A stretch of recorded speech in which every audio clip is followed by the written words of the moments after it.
So this is, in effect, a Q&A video about nihilism and my particular school of, my particular brand of nihilism. But I've kind of agglomerated all the questions into one. So I don't know if you can relate to this. Now remember, my girlfriend doesn't represent my philosophy. It's not like when we got together, there was like a requirement that she had to, believe everything I believe or anything I believe. But if she converts to Islam, I'm breaking up with her. Obviously there are limits in every relationship of how much you've got in common and this kind of thing. But on the whole, I've been surprised at how many elements of my kind of philosophical approach to life she can really relate to positively.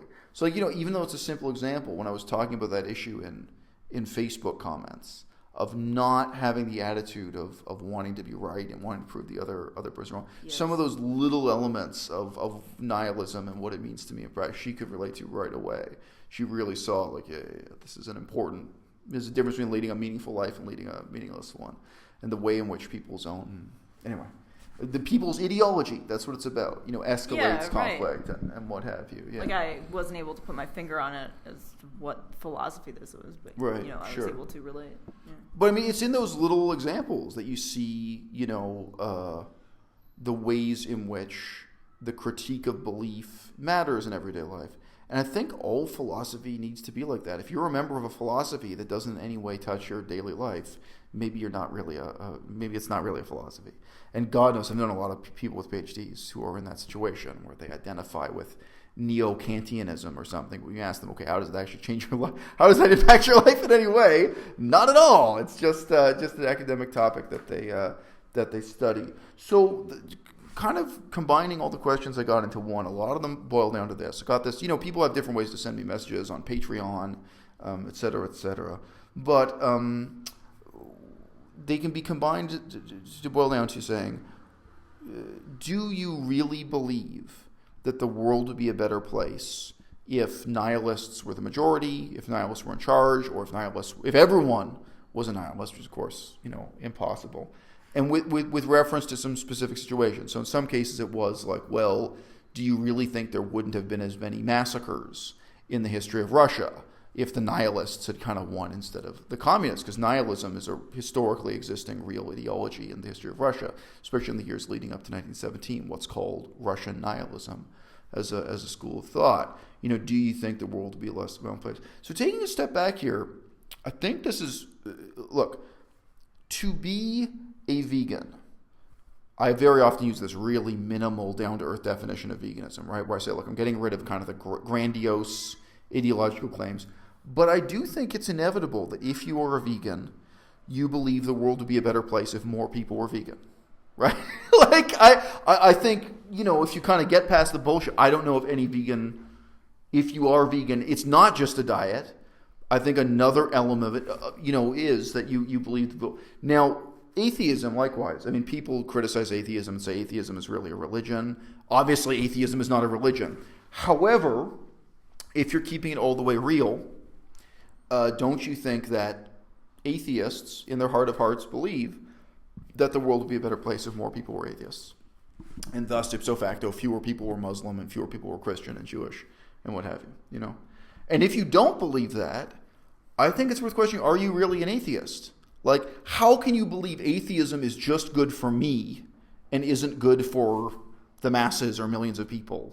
Or at least thousands of people, How could I possibly believe veganism is just good for me, as some kind of private virtue, and not good for millions of people? And then the third example, skepticism. Skepticism with a capital S, if you really think about the ancient Greek meaningful use of the word skepticism, not Reddit skepticism, not internet skepticism, you know what I mean? But real skepticism. Likewise, I think if you're a skeptic, it's not possible that you think it's good for me, but no, the world would be a worse place if more people were skeptical. Mm. I think it's completely inevitable that if you really understand skepticism, you value it, that you're going to say, yeah, the world would be a better place if more people were skeptical. So the bridge I want to make here is this.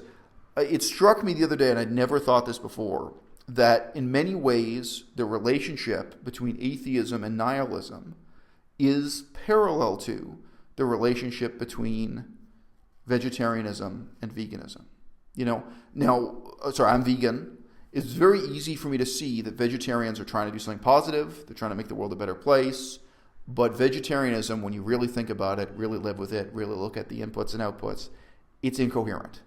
It does not make sense. It does not make sense to pay someone money to raise a cow in captivity and take its milk and turn the milk into cheese and then kill the cow and constantly impregnate the cow and kill and eat its babies so that vegetarians can eat cheese.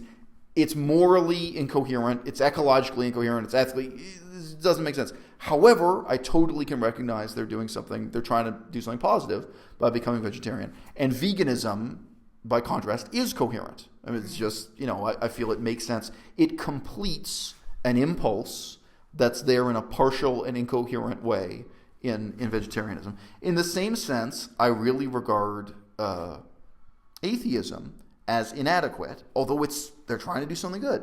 I mean, atheism, all it is a rejection of monotheism and polytheism. That's it. That's all it covers. So it's very problematic. I complained about this recently in some videos about meditation. If you search this channel for the word meditation, there are a whole bunch of videos talking about Buddhist meditation. But, it really kind of astounds me that you can go to these skeptic forums and atheist forums on the internet. There are these people, they really identify with atheism or they really identify with skepticism, but they still truly believe in supernatural ideas about meditation, right? And sometimes it's supernatural ideas disguised as pseudoscience, sometimes not, right? Meditation is one example. Homeopathy, magical healing. You can be an atheist and believe in homeopathy. You can believe in healing crystals. You can believe in all kinds of alternative medicine. And you've probably known people like this. And I've seen it all over the internet and so on, right? And the big one in my life, and this is still a big deal in many parts of the world today, but it's a big deal in Cambridge, England. I used to live in Cambridge, England with the big university there and so on. You can meet people who are atheists and they support communism. And I don't mean softcore communism. They support mass murder by communist regimes. I've seen the whole range. Of course, there are atheists who are kind of softcore communists who'd rather not see people so. But I've met many, many communists who still to this day support the policies of Joseph Stalin, still support mass murder and so on. It's not this, this was a mainstream ideology until only so many years ago. So obviously, atheism in itself, from my perspective, is inadequate and incoherent. And I really can say that skepticism is, in a sense, the sequel to that completes something that's not fully thought out and not fully coherent within just atheism. And I think I can say the same thing, again in parallel, but I don't have to repeat myself. I think I can say the same thing again with skepticism. Whether you're talking about kind of phony internet skepticism or if you're talking about a really meaningful ancient Greek notion of what skepticism was, what it's supposed to be about. Because again, you can be a skeptic and have all these other problems. I think. I mean, maybe I'm simplifying. I think there are some people who would argue that skepticism is almost tantamount to nihilism. That if you're really a thorough and consistent skeptic, that it brings you up pretty close to nihilism as I define it. That might be an interesting conversation to have. I ever met anyone who represented ancient Greek skepticism, but anyway, it seems to be a moot point, But again, I think skepticism alone, where does that leave you in relation to communism? Or I'd hope any skeptic would reject homeopathy, but that's not my experience. My experience is people who embrace skepticism, but who really believe in, for example, transcendental meditation. So I don't know how they square that circle. But if you're a nihilist, you definitely do not believe in transcendental meditation and this kind of thing, right? So, look, I mean, I've said most of what I have to say in this video. This is short by my standards, this video. I said recently, I had a lot of reflections on the importance of sticking to historical reality rather than the principle of the thing. So if I'm asked this kind of question, do I really think the world would be a better place? Do I really think there'd be fewer massacres if more people were nihilists? We can definitely say, in terms of comparing historical reality to historical reality, the historical reality of who were the Russian nihilists. That was a real political movement, that really is a real charitable movement, and so on. They were interested in improving the lives of farmers and so on. Well, if the Russian nihilists had been in control of Russia in the year 1917 instead of the Communist Party, and I shouldn't even say communist, instead of the Bolshevik Party, specifically Lenin's Bolshevik Party, which is very different from other forms of communism, I can guarantee you that after the elections of 1917, there were elections in 1917, and Lenin lost.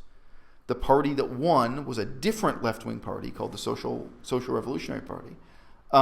Sure, if nihilists had been in power, they would not have responded to the elections by hunting down and murdering every elected member of parliament and going from town to town and village to village and hunting down and murdering anyone who supported the winning political party in those elections. That is completely inconceivable.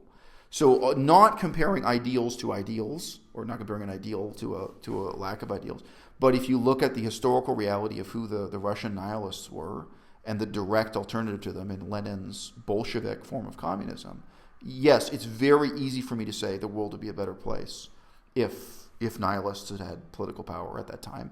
And obviously they would have passed on political power to whoever won the elections. We're not imagining a nihilist dictatorship. That doesn't make any sense. Or possibly a parliament in which the nihilists won 2 seats or something, or a tiny minority party. Nihilism is just not a very popular ideology, and I think most people accept it's never going to be. It's almost by definition. It's the perpetual outsider. It's it's always going to be a gadfly and a critic, and that Socratic sense of gadfly in relation to mainstream beliefs. But if you believe in atheism, if you believe in skepticism, just like if you believe in veganism, is it possible for you to think that Saudi Arabia would be a worse country if it were ruled by atheists? Do you believe Saudi Arabia would be a worse country if it were ruled by skeptics, or in my case, by nihilists? I find that impossible. I don't, in a sense, I don't know how it can be coherent to be an atheist and not believe that Saudi Arabia would be improved by atheism. Any clear-cut case like that. And, you could look at other more difficult situations where you have multiple religions. Look right now at Nigeria. There's an ongoing war against Muslim extremists like Boko Haram in Nigeria.